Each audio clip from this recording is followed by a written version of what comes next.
14 books or around 10,000 pages is what I am hoping in an ideal world to be able to read before the end of the year. Now, I know that this is extremely unrealistic, but we can always dream. So let's talk about the 14 books I want to read before the end of the year. First up, we have The Fall of Babel by Josiah Bancroft, which is book 4 in the Books of Babel quartet. Now, I am around 50% into this book, so I'm definitely confident that I'll be able to finish it. I've been reading this quartet over the year, and it was definitely one of my most anticipated series to read this year because I've heard it's extremely imaginative, weird, and creative, which is definitely true. But if I'm being absolutely honest, then I've had some pretty significant issues with every single book in this series, and I'm around 50% into the last book, and it literally baffles me some of the decisions Bancroft is making here. So I know Patrick Leo gave this book 1.5 stars, and I know some other booktubers I'm reading these books with right now are not enjoying it, so I am very scared that I'll absolutely hate this book because around the first 40% so far have not been that enjoyable, but I will finish it. Moving on, the next book I want to read before the end of the year is Antimatter Blues by Edward Ashton. So this is, I think, a prequel to Mickey 7, which is turning into a movie very, very soon. Now, I read the first book last year and I really enjoyed it. It's one of the few science fiction books I actually really enjoyed, and this one is also quite short, and I have to show you, obviously. It does have a signed book plate, so yeah, I really enjoyed the first one. I definitely want to read this one as well, and I think that Mickey 7 is a thoroughly underrated book, so I'm not sure why not more people are reading it, because that book is literally being adapted into a movie, which is pretty mad. So yeah, I'm definitely looking forward to reading this one, and I'm pretty confident I'll get to it because, as I said, it's pretty short. Alright, and next up we have a book that is chunky, so fingers crossed that it'll actually happen, but that is Dragonbone Chair by Tad Williams. This is a chunky book at around 900 pages, but this is an absolute classic. I mean, this literally inspired George R.R. Martin to write a Game of Thrones, which is pretty mad. And a lot of people say that this trilogy has very beautiful writing. It's very slow paced. I heard that Patrick Leo said that if you love Robin Hobb, then it's very likely you'll love this one, so that sounds like it should be right up my alley. So I'm really looking forward to reading this one. I love classic fantasy, I love beautiful writing, and as I said, it's an icon of the genre, so I definitely need to get to it, and we will see if I get it to it this year, but I'm really hoping I will. Next up we have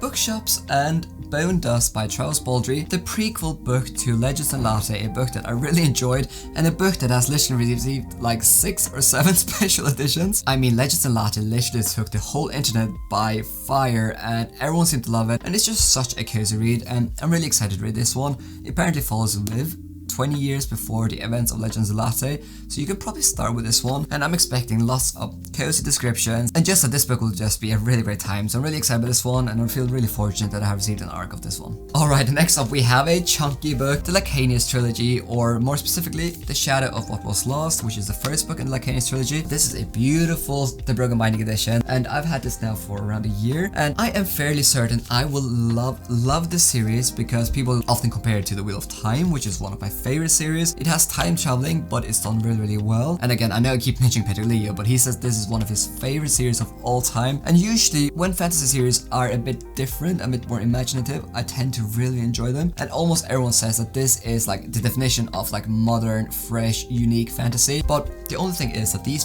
3 books, there are 3 in the series, are seriously chunky and apparently can be quite confusing. So a lot of people recommend that you read the 3 books back to back, which is like 2,000-3,000 pages. So I'm not sure if I'll be able to do that. I would love to do that in an ideal world, but we will see. Maybe I'll just read this one and then we'll see what happens. But yeah, really hoping I'll get to this book sometimes this year and just adore these covers. And next up we have Oathbringer by Brando Sando, the 3rd book in the Stormlight Archive. Now, a lot of you are probably shocked that I haven't read all 4 books in Stormlight Archive so far, but these books are so chunky, and the 5th book is coming out next year. So basically, I've been reading 1 book per year, and I really want to read Oathbringer this year, Rhythm of War next year in preparation for the 5th and final book in the Stormlight Archive Era 1. So yeah, this is a dust jacket from Kraken book. I think a lot of you will probably ask about it. You can see here, it like forms a really nice pattern. I have loved the first 2 books in this series so far, and some people say that this book is the best one, some people say Words of Radiance, but most people tend to agree that this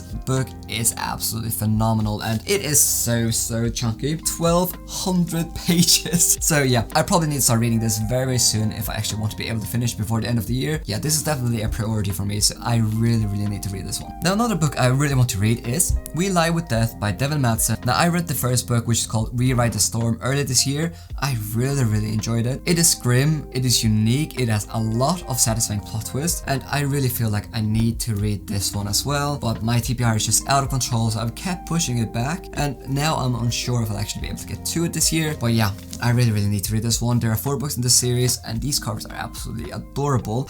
Not adorable, stunning. Let's call them stunning, not adorable.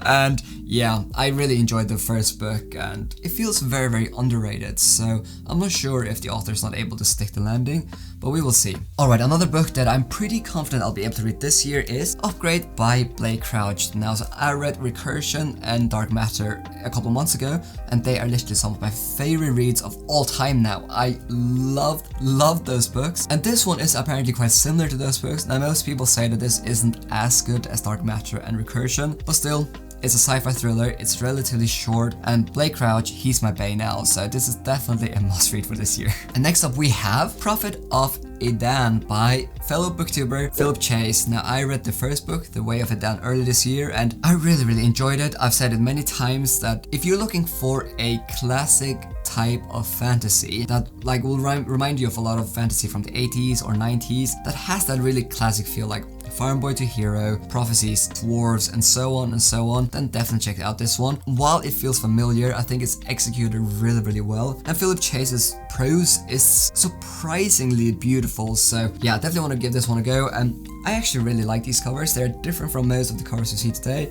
It's like stained glass. So yeah, definitely worth reading. This one is definitely a bit chunkier than book 1 at around 550 pages, but yeah, hopefully I'll be able to read this one this year and then the conclusion sometimes next year. Alright, next up we have actually 2 books, Empire of Earth and Relics of God. So I'm actually reading this one at the moment. This is book 2 in the Echo Saga, and the first one is called The Rise of the Ranger, a book I really enjoyed. Also, how stunning are these covers? I mean, look at these. These are incredible. And Philip Sequential, I met him at FantasyCon a couple weeks ago, and he was kind enough to gift me these for free, so thank you so much. And I am around 30% into this book, and I am loving it. It reminds me of John Gwynne and Ryan Cahill. It has that classic feel, but the pacing is modern, the writing style is maybe a bit more accessible, and it is just a great time. So again, if you love The Bound and the Broken or The Faithful and Fallen, if those types of fantasies are up your alley, check out the Echo Saga by Philip Sequential. It is a 9-book series split into 3 trilogies, and a prequel book that I believe is set like 3,000 years in the past has also just come out. So there are at the moment, I think, 10 books in this massive series for you to get into. And I know it's a minor thing, but another thing that I also appreciate is that these books are not too long. This one is 450 pages, and the first one is also around that length. So it's not like you have to commit to like 1,000 page books. But yeah, these covers are incredible. I really enjoyed the first one. I'm loving this one, and I can't wait to read Relic of the Gods. I definitely think I want to read this trilogy and complete it this year. Okay, another one is a chunky book, but it's the last book in one of my now favorite series, Speaking Bones by Ken Liu. Now, this is the 4th book in the Dandelion Dynasty Quartet, and the first 3 books have literally been mind-blowing when it comes to world building, characterization, scale. Like, the scale of the story is insane, and this is a silk punk Asian inspired fantasy that also has a lot of inspiration from how America was formed, and this is just so unique. The way that Ken Liu tells the story is astounding, and literally the first 3 books have just blown my mind, and I have no idea how he'll actually conclude this quartet, because as I said, the ambition of this series is incredible. But yeah, definitely very underrated. It might not be as accessible as like Stormlight Archive, but it definitely deserves just as much credit in my opinion. So yeah, definitely give this one a go. The first book is maybe a bit info-dumpy, very dense, but man, this is incredible. Alright, next we have Ascension by Nicholas Binge. Now, this book has been compared to Dark Matter and Recursion in the way that this is a sci-fi thriller.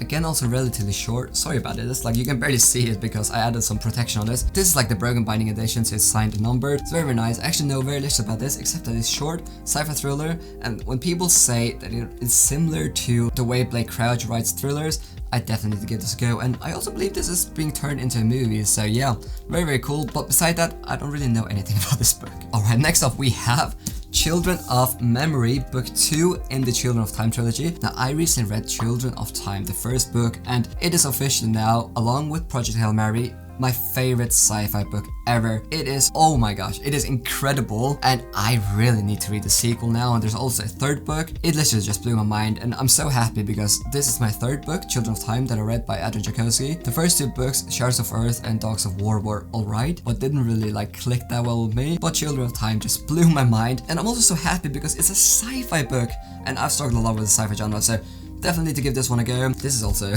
very, very beautiful. I know I have to mention the sprayed edges because I know some of you in the comments will mention it. But yeah, Adrian Jokoski, I definitely need to read more of his work now, because even though, yeah, the first two books I read by him were like average, Children of Time blew my mind, and he has a huge backlog of like 20 or 30 sci-fi fantasy books. So yeah, definitely gonna give this read this year, I think, if possible. Alright, and obviously I have to mention another book by Brandon Sanderson, and I don't have a physical copy with me. But that is Yumi and the Nightmare Painter, the third secret project. Now this book has been receiving so many great reviews. Almost everyone says it's one of the best recent work of Sanderson, so I definitely need to read it. And obviously I love the Cosmere, so I need to read all of them. Now as soon as I receive a physical copy, I'll probably like jump straight into it, because yeah, I'm so excited about that one. But I really don't know much about the story, except that people say it's like almost inspired by anime, or feels like anime. So even though like I haven't read any anime, that definitely makes me excited and intrigued. So yeah, I can't wait to read that one. And the last book on this list, which I'm not really expecting to get to this year, but I would love to read, The Shadow Gate by L.L. McRae. This is book 2 in the Dragon Spirit series by L.L. McRae. The first book is called The Iron Crown, a book that I thoroughly enjoyed. Like, I actually loved that book. I read it a couple of years ago, and now the sequel is here, and the author was very kind to send me or actually give me a signed copy at FantasyCon when I went there a couple of weeks ago. She signed it for me, which was really, really nice, and these covers are brilliant. So yeah,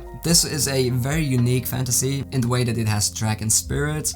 I'm all about dragons, and from what I've heard, people say that this book is just as good as the first one. So yeah, I'm not sure if I'll be able to get to it, but hopefully I will. So those are the, I think it was 15 books I would love to read in the next 3 months, more than 10,000 pages. I don't really think it's gonna happen, but you can always dream, can't you? So which books do you think I should prioritize on this list? Definitely let me know, and thank you so much for watching. Hey guys, thank you so much for watching this video all the way to the end. I hope you enjoyed this video and got some inspiration to read more books. Now, if you want to support me in any way, then you can check out my Patreon. I have different tiers, and you will get different benefits depending on what tier you support. Some of the benefits include getting your name in my videos, voting rights on my next feed, getting a special role on my Discord server, getting access to one Patreon exclusive video a month, or even art cards and bookmarks signed by my wife and me. Most of the money goes to hiring an editor to do a couple of videos for me a month, which basically allows me to post high quality content more frequently. But yeah, thank you so much for watching, and God bless.